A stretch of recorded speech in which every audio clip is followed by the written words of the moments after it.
Narito na ang mga unang balita na walang kinikilingan, walang pinoprotektahan noon at ngayon. Serbisyong totoo na hatid ng GMA News.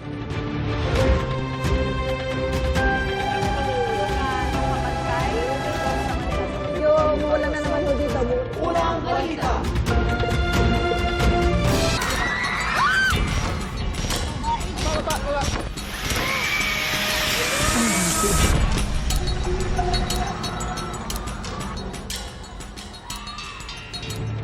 Sa tabing kalsada, nagpalipas ng magdamag ang ilang taga General Santos City kasunod ng pagyanig ng magnitude 7.8 na lindol.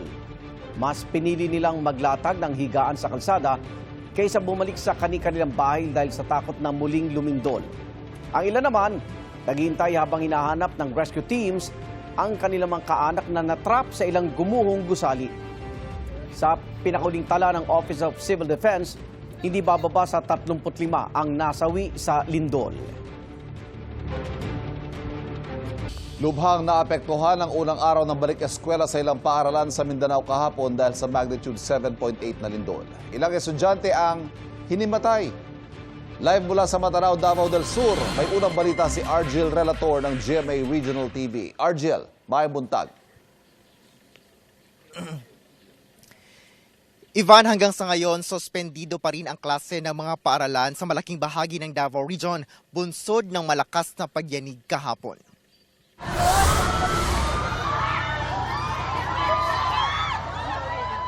Binulabog ng malakas na pagyanig ang unang araw ng balik eskwela sa Santa Ana Central Elementary School sa Davao City. Nasa kalagitnaan sila ng flag raising ceremony para sa opisyal na pagsisimula ng school year 2026-2027 nang biglang Everyone, please duck, cover, and hold. agad na pinaupo ang lahat. Nagbigay naman ng instruction ang principal na maging kalmado. May ilang naiyak na lang sa sobrang takot. Ang lugar kung saan sila nag-flag raising ceremony ay siya ring evacuation area ng eskwelahan. Agad silang nag-alay ng dasal habang patuloy na nararamdaman ang pagduyan ng paligid. Nang kumalma na ang sitwasyon, pinayagan na makauwi ang mga pupils na may kasama o sinundo ng kanilang magulang. Sa Davao City National High School, agad na pumunta sa school grounds ang mga mag-aaral at guro. Ilang mga estudyante ang nahimatay at nahilo dahil sa takot. Agad naman silang binigyan ng paunang lunas ng responders. Nasira rin itong parte ng pader na malapit sa gate ng Apolinario Mabini Elementary School sa Bangkal. Makikita rin ang malaking bitak sa pader ng isang condominium building na ito. Sa Matanao, Davao del Sur, flag raising ceremony sa Matanao National High School nang bigla na lang naramdaman ang malakas na pagyanig. Pinadapan ang two-story building na ito.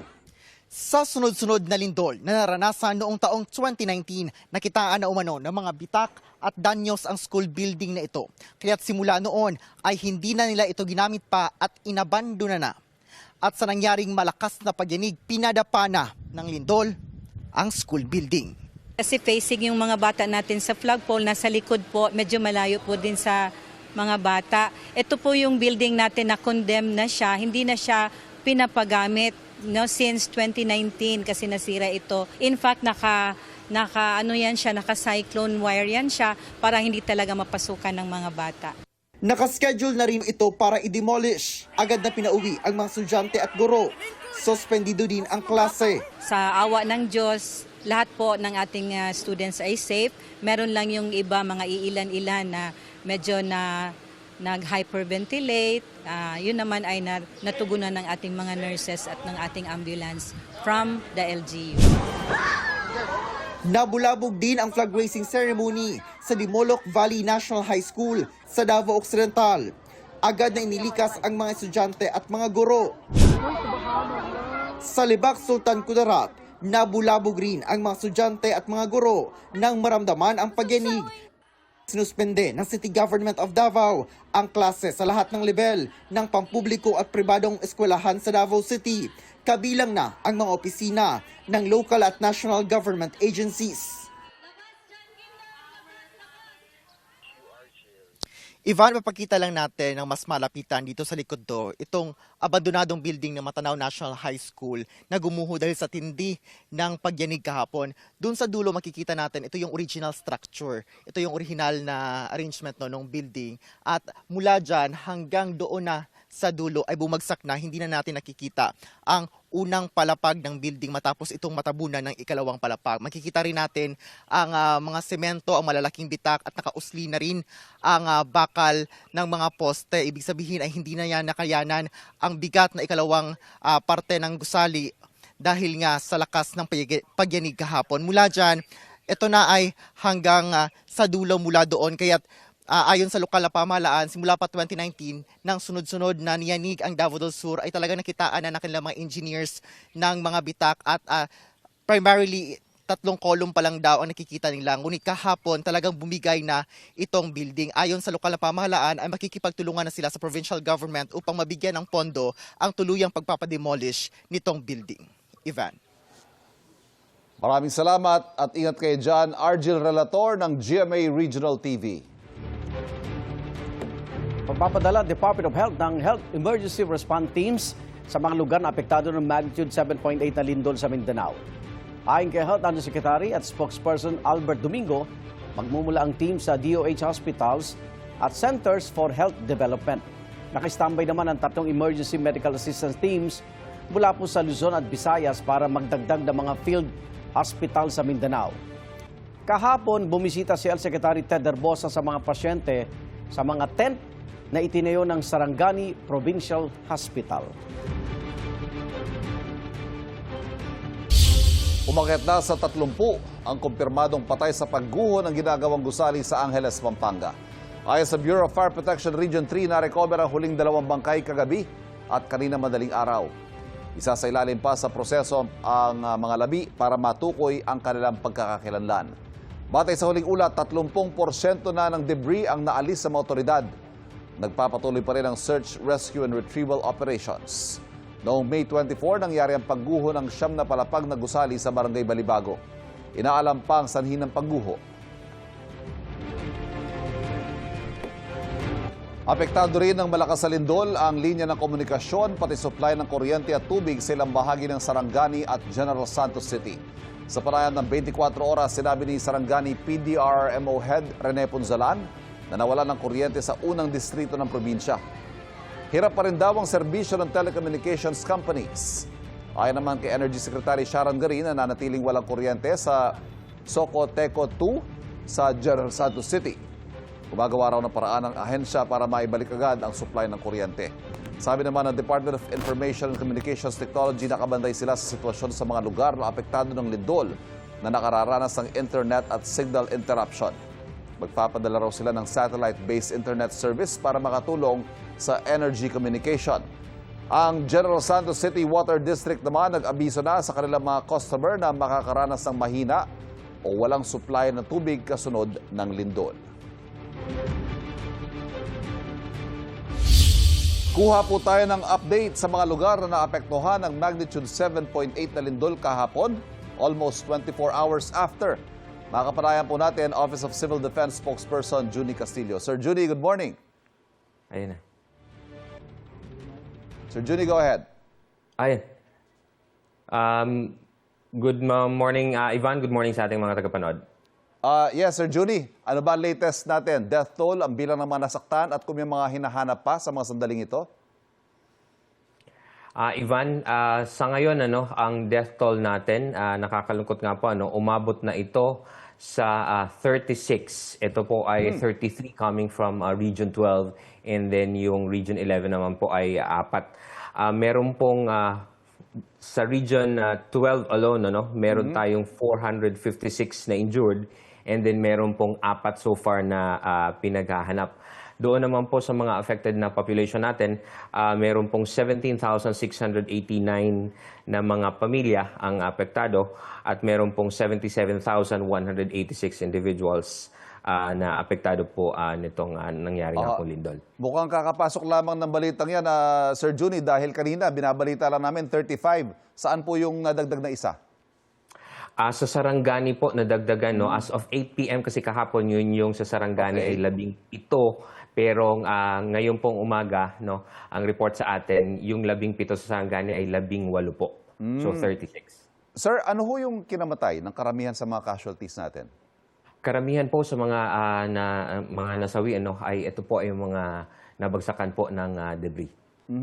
Meron pa po tayong pinaghahanap?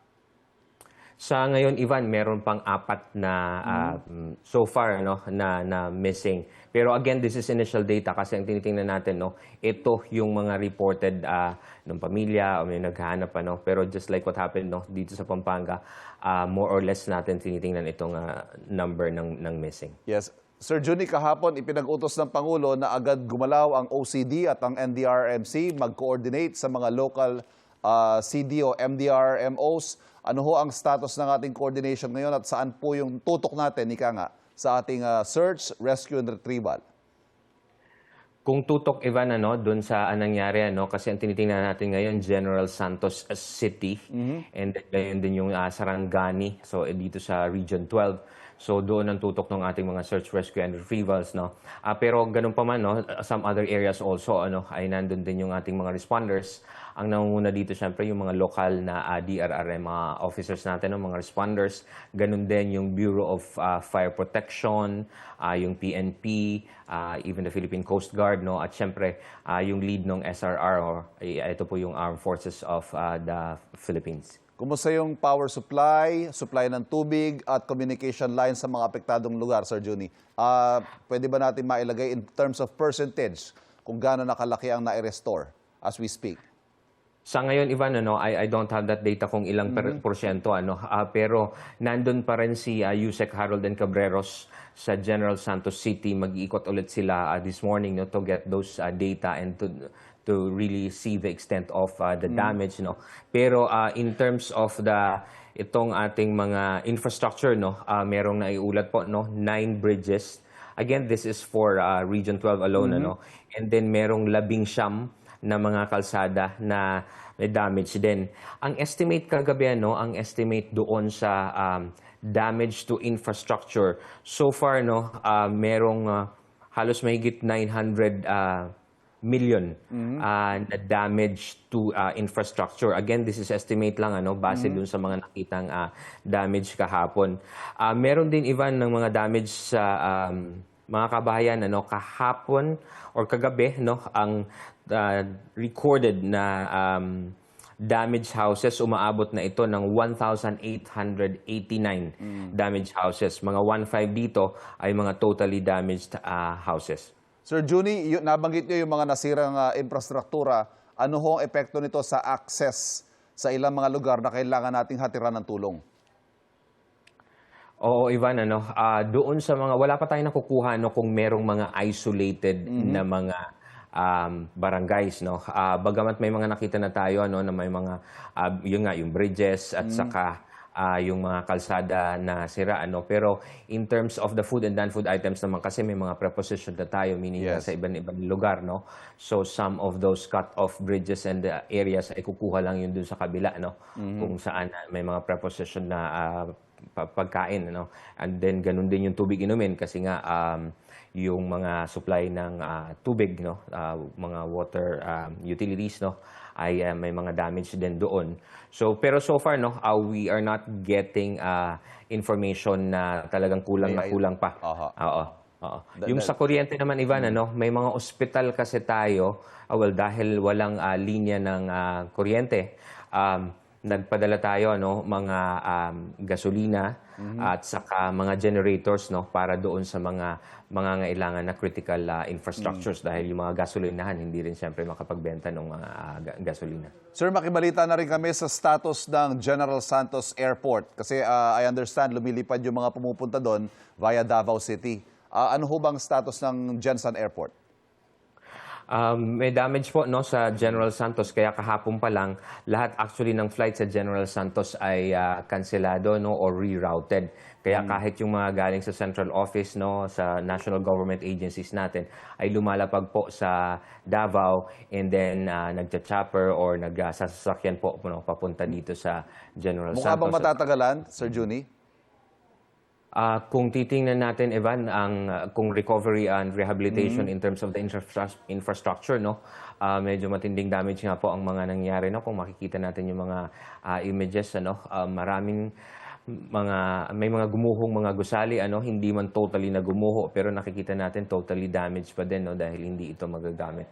So, yun yung tinitingnan natin. Panghuli na lang, Sir Juni, yung mga natutulog po sa mga kalye dahil, well, understandably, hindi sila makampante kung papasok sila sa mga tahanan nila. Ano kayang magiging tugon ng gobyerno, ng OCD, ng NDRMC sa mga ganitong sitwasyon, kung saan sila kaya pwede pansamantalang bigyan ng masisilungan, pwedeng lumikas, habang ini-inspeksyon pa ang kanilang mga tahanan, mga istruktura? Kagaya ng mga nangyari dating ganitong insidente, Ivan, ang tinitingnan kasi is to put up kung mag-put up na ng tent city or kung hindi man ay sa hiwa-hiwalay. Kasi kapag ganito, lalo't may mga nangyayari pang mga aftershocks, hindi po talaga nakakabalik agad, no, yung mga kababayan natin kaya nasa open spaces. Ganon din yung mga critical infrastructures, no, like we were seeing images, no, na may mga ospital na nasa tent yung mga pasyente. OCD spokesperson Juni Casillo, maraming salamat. Patuloy po kaming makikibalita sa inyo. Thank you, sir. Maraming salamat po. Nasa state of calamity ngayon ang General Santos City kasunod ng magnitude 7.8 na lindol kahapon. Isa dyan sa mga napuruhan ng malakas na lindol na ang sentro ay naitala mahigit 30 kilometro sa timog kanluran ng Maasim, Sarangani. Intensity 7 ang naramdaman dito na pinakamataas na naitalang intensity kahapon. Kaugnay po ng nangyaring epekto ng malakas na lindol ay nandito po tayo ngayon sa Jensan Medical Center dahil makikita nyo ho dito sa aking likuran. Ito ho yung mga pasyente na inilabas pansamantala mula dito sa Jensan Medical Center dahil ang sinasabi nga po, nagkaroon ng mga aftershock kagabi at kaya pinabuti na ilabas ho muna yung may 61 pasyente. So, andito ho muna sila sa labas ng ospital.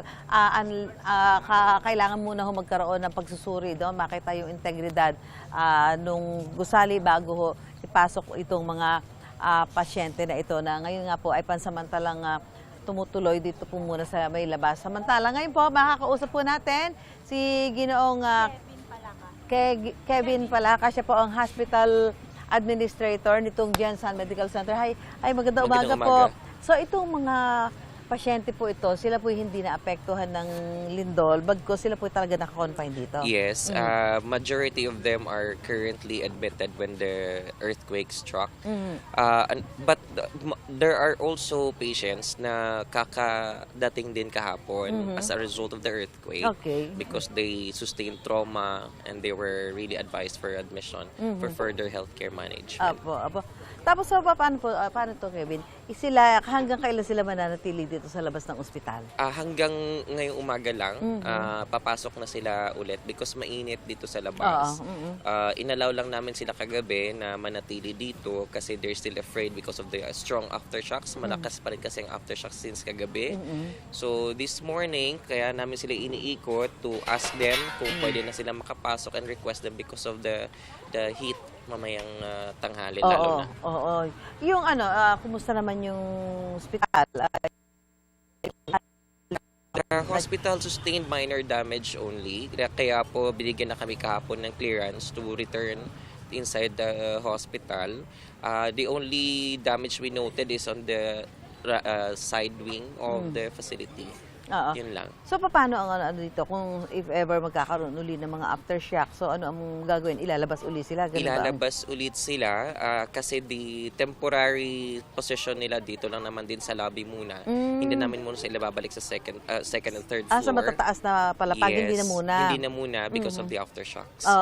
Para kung if ever na kailangan silang ilabas, mas madali lang. Mas madali na. Okay, yes. so ang ano nyo lang dito ay 61. You have 61 patients, tama We ba? have 66 right as of this morning. 66 66 patients. So may mga nadagdag na tayo, Yes, Kevin. opo. So maraming salamat. May mga doon ba sa mga dinala, may mga nasugatan, nasaktan because of the earthquake? Yeah, meron.